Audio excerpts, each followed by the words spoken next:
Welcome to the 2 Acre Homestead podcast. We're your host, Lisa. And Kevin. And on today's episode, we're going to be talking about avoiding burnout by getting away from the homestead, aka vacation. That's what's up next on this week's episode.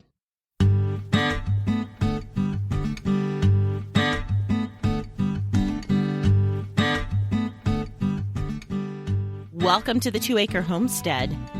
Come along with us on our journey from a small suburban homestead lifestyle to our new lifestyle, homesteading in the rural countryside of southern Arizona. We'll share with you our tips, tricks, successes, and failures from both our past suburban lifestyle to our new rural lifestyle, all on the 2 Acre Homestead.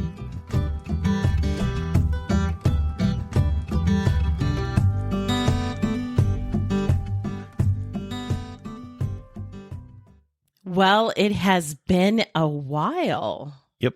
A whole week? Yes, it has. You know, we took last week off because we decided to go on vacation and we had a blast. Yep. Hey, that was the first vacation without the kids, huh? It's been, 6 years since our last vacation with just you and I? Yeah, just you and I, mom and dad solo. Yeah, we've taken vacations with the kids. I mean, it's not like we haven't been on vacation, but this was just a much needed break for just mom and dad to get away from the homestead and meet up with some good friends. We had good friends, good food, good times.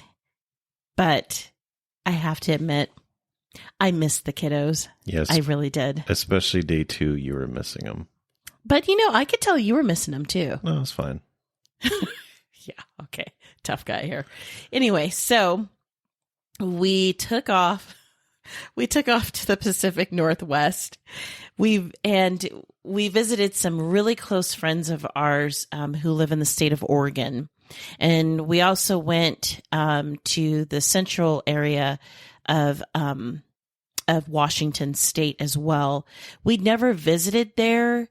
And so we just wanted to get a chance to see what it looked like because we have been up and down from Oregon to Washington many times. Yep. But we've never been to the central part of either one of those states. Yeah. As far as Washington, we've been on the west side, west of the Cascades and, green and really neat. I mean, a lot of cool things, being able to see fishing going on and it's a little different here in Arizona. You have to, drive and it's all man-made lakes, right? But up there, oh man, beautiful.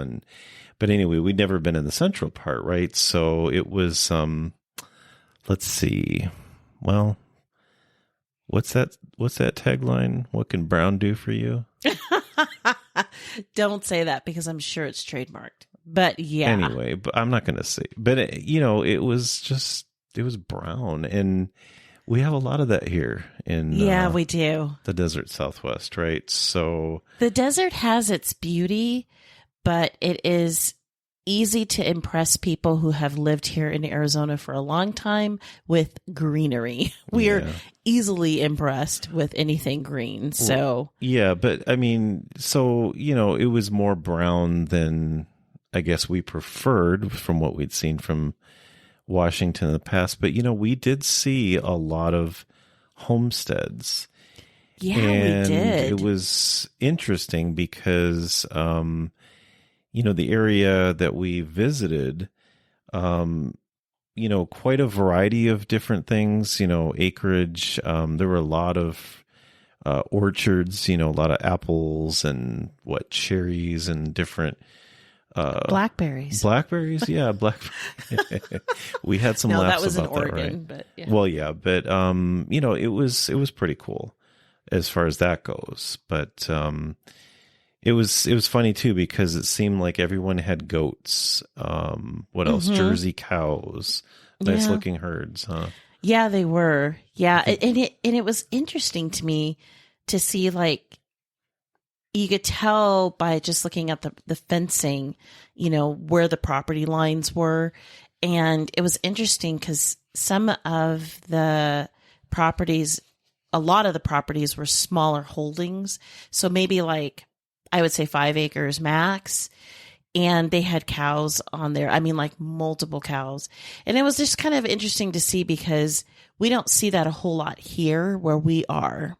And one property had what? I don't know, 30 miniature goats. Oh man. Right? I think those were Nigerians. Yeah. Yeah. That was absolutely, it was a sea of white goats. It was so funny. We had to pull over and we were just watching them. It was so cool. Yeah. It was really nice, but it was very brown there. Yeah. But what did you think of Oregon? Oregon is absolutely gorgeous. That state just impresses me every single time we go there. Portland, not so much. I'm sorry if any of you are listening from Portland. Not impressed with your city. But we're not city people anyway, so. But where we visited was more Central Oregon, and I just absolutely loved it. I mean, we've been to the coast of Oregon, which we did actually go to the coast on this trip as well.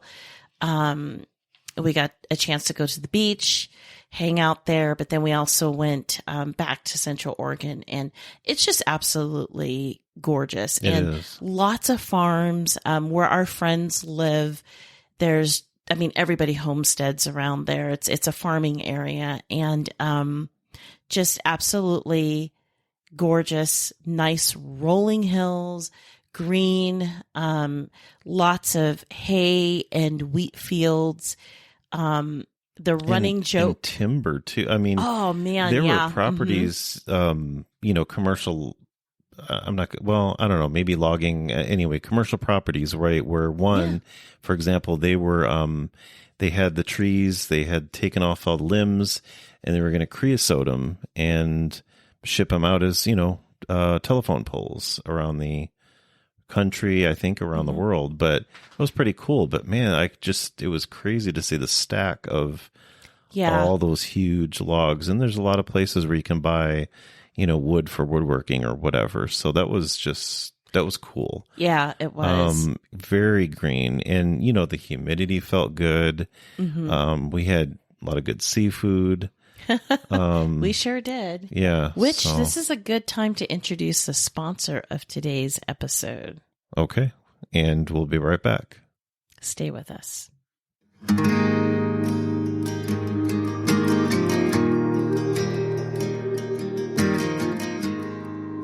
Love seafood? I do. I was raised on seafood. My dad would deep sea fish every month, and as the years have gone by, I've struggled to find that same crisp, fresh tasting seafood. That is until now. Wild Alaskan Company brings sustainably caught fish off the coast of Alaska straight to your door. You'll get things like rockfish, halibut, coho salmon, cold smoked salmon, and so much more. So head on over to wildalaskancompany.com, and when you go to checkout, use the coupon code 2ACRE, that's TWOACRE, for $25 off your first order.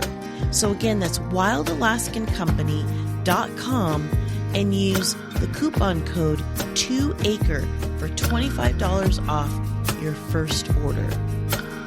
And now, back to our podcast.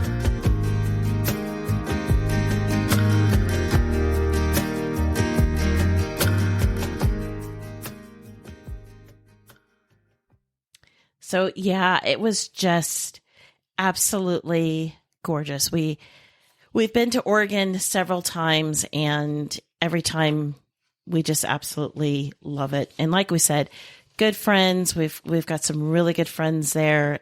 So good friends, good times, good food. You can't go wrong. So no. And I know I was just thinking we normally say, so what's new with you? And you say the same thing, but I guess that's kind of our what's new with you, right? Yeah. Well, I think that is what's new with us is that we got a chance to get off of the homestead. A little R&R. Yeah. And that actually is what today's topic is all about. It's all about getting off of the homestead, getting away, aka taking a vacation. Yeah, so it's officially summer here. And that means that, I'm sure a lot of you are thinking about going on vacation, but you might wonder, how do you do that when you have a homestead? How do you leave it behind with all the things that you have to take care of? There's there's some things that you probably want to consider before you go on that journey of going on vacation. Right. So you can make sure that things keep spinning. So we wanted to talk a bit about that. So the first thing we would suggest to you is getting the right farm help. And when I say farm help, I mean the right person to take care of your homestead while you're gone. You don't want to get somebody, that's too young, but you don't want to get somebody that's too old either, that can't move, but you want to get somebody who is responsible, who has a handle on what to do, how to do things, and who can actually get in and take care of things while you're gone. So it's really important to look for the right type of help. There's various ways to find that help. You can find it through various groups. Maybe if you're in that antiquated Facebook thing, you can find a homesteading group in your local area, maybe hire somebody from there. I highly recommend getting somebody that you are familiar with within your community. Try to hire somebody that whether it's a family member or a close friend or a friend of a friend, somebody that's within quote unquote arm's reach of you, so that if something does happen, if something does go awry, they have some of the same resources that you may have as far as people availability while you are gone in case something goes wrong. And I highly recommend that you have that person work with you, follow you around a day or two, or what we like to do is we like to have said person or persons actually spend the night with us, the day, like the whole day with us before we leave. So that way they get to see how we move, how we operate on the homestead, what we're actually doing, because there might be things that you're going to write down and you're going to say, okay, in the morning, let the chickens out, give them a few scoops of feed, give the goats, 3 flecks of hay, or, whatever your instructions are. But then there might be some things that you forget, to write down. So you want some of those, you want that person to see some of those in-between things that you may not be aware of. Mm-hmm, that's really good. And, I was thinking about this too, that, hey, maybe take a quick video. I mean, for you and I, right? You could take a video of me doing those things. And even if you do show that person or persons how it's done, that may be another thing, right? Written instructions good too. We've done that because if you're verbally telling them a list of things, and they're not used to it, it's good because then they have those reminders. So, so as far as animals, something that I was thinking about is, hopefully you set things up so it's easy for you day in and day out. And I know that's something that I've mentioned before. So really for that person, especially if this is not their routine, make sure that things are set up so that the person helping you just needs to feed and water. So for example, when it comes to watering, do you have it set up simply so if you have to fill up whatever vessels you use for your chickens, the buckets with the chicken nipples, or the feed, is it nearby? Is it not a great distance?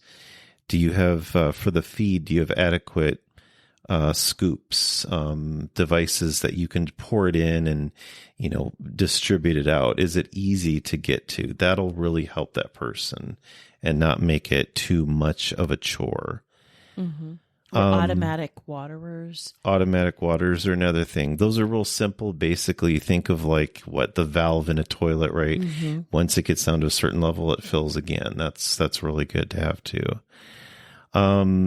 Before you leave on vacation, another good thing would be to walk the perimeter of your property. Walk around the area where you have your chickens, your goats, whatever fenced in. Mm-hmm. So make sure that things are shored up, because it might be that you need to do a little bit of shoring up beforehand so that your animals don't escape and critters don't get in. So that's a good tip. Stay with us. We'll be right back. Are you looking to build a homestead from the ground up?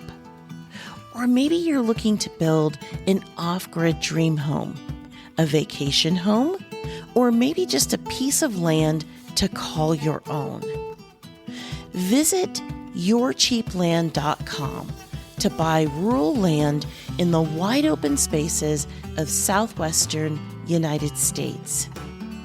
When you visit yourcheapland.com, they're here to help you, and with their help, you can do this.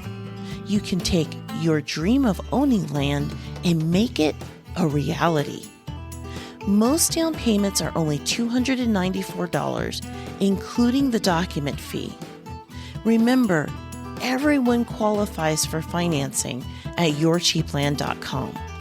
Head on over to yourcheapland.com and start making those dreams come true. And now, back to our podcast.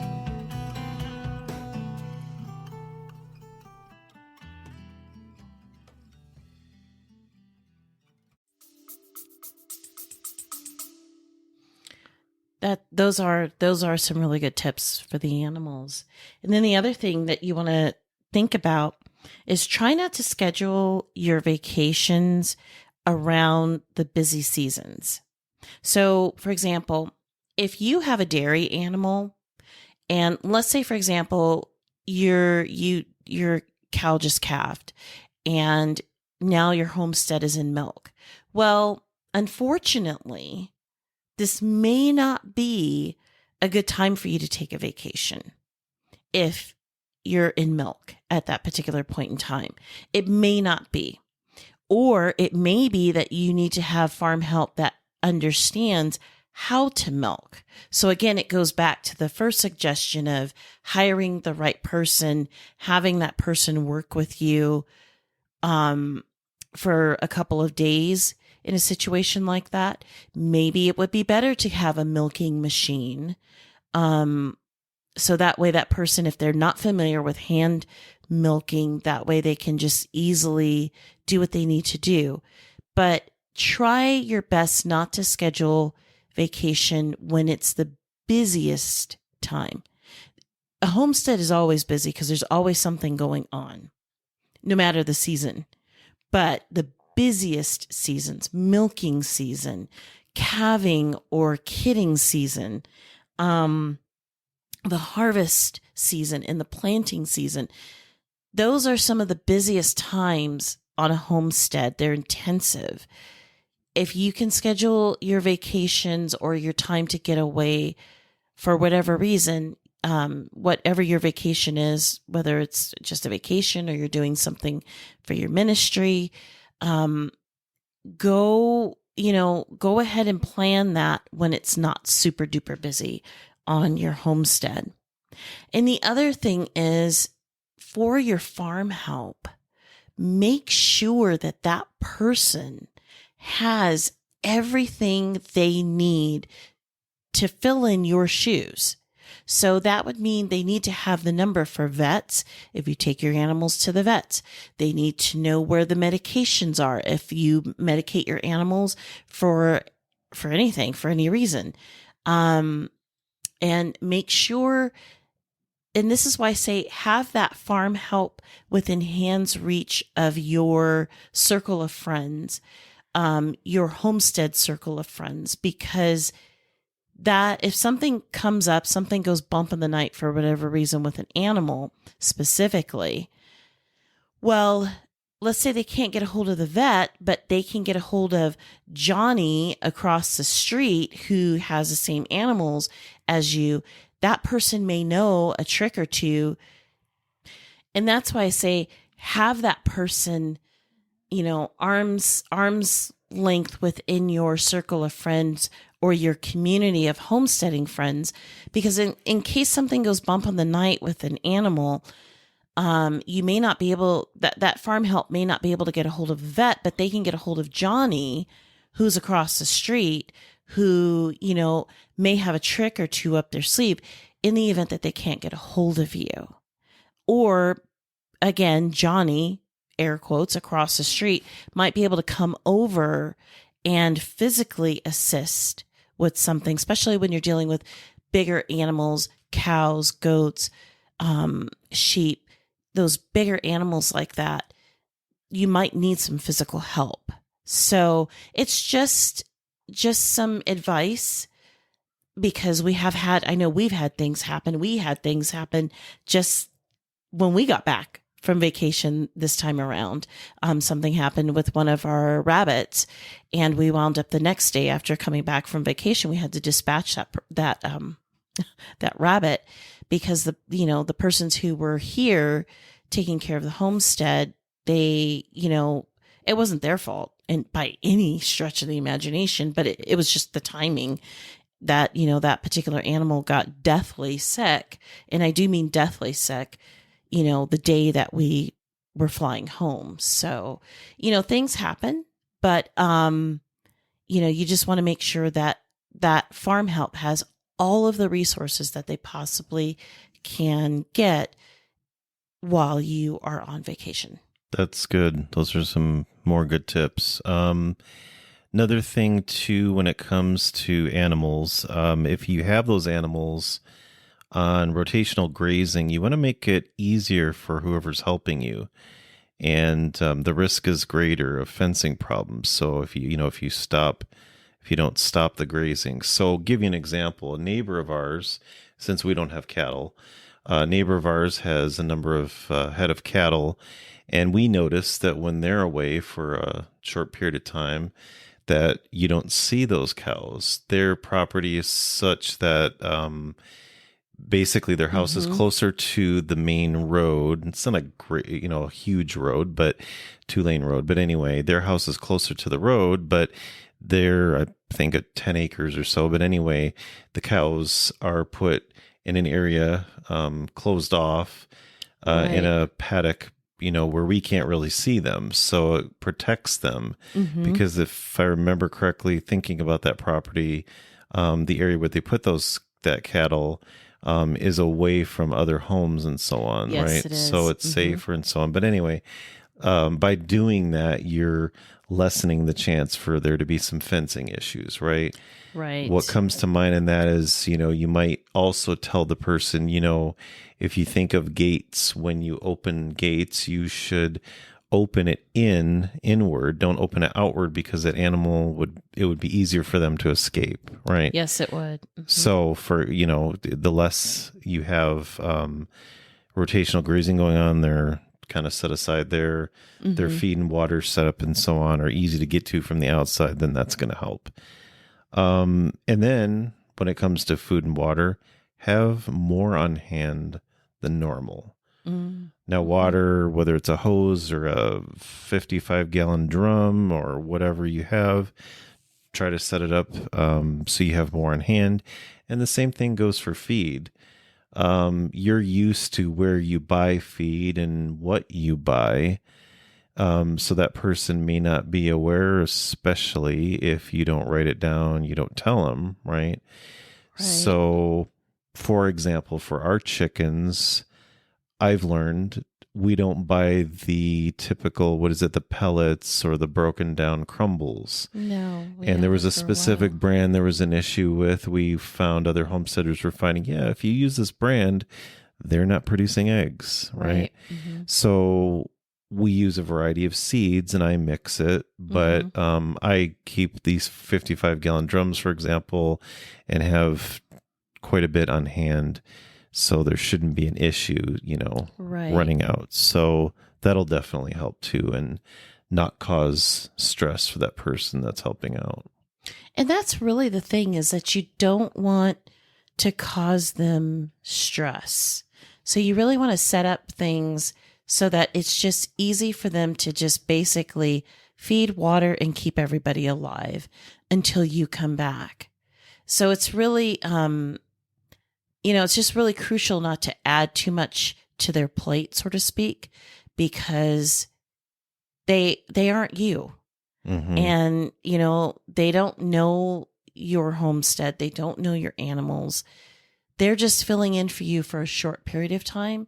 So try to make things just as easy for them as possible until you can get back home. Yeah, put yourself in their shoes for a second. How would it be if you hadn't, if this is not your experience day in and day out, you probably are going to have some nervousness. Oh, I'm hoping I'm doing this right. Did I remember when was I supposed to feed? Right. All these things. So the simpler you can make it, the better. Exactly. Well, hopefully this gives you guys some tips and advice on getting away from the homestead, taking a vacation, because sometimes, people get so excited about homesteading and get everything set up. And then it's like, I can't go on vacation because, this is going on and that's going on. And then all of a sudden it feels like you're handcuffed to your homestead.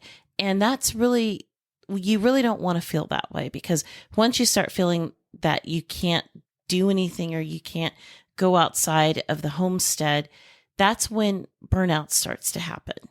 So it's really important that you set up your homestead in such a way that you can get off and you can go and you can explore and you can go on vacation. It takes a little bit more work than, not having a homestead. But at the same time, once you find somebody that's good, that can watch your homestead for you, once you have those simple systems set up and in place, you will find that it gets easier as time goes on. It gets easier and easier to go on vacation and get away from the homestead. And that is good for mind, body, and soul. Awesome. Yep. When's our next vacation? We're not telling you. But it's soon.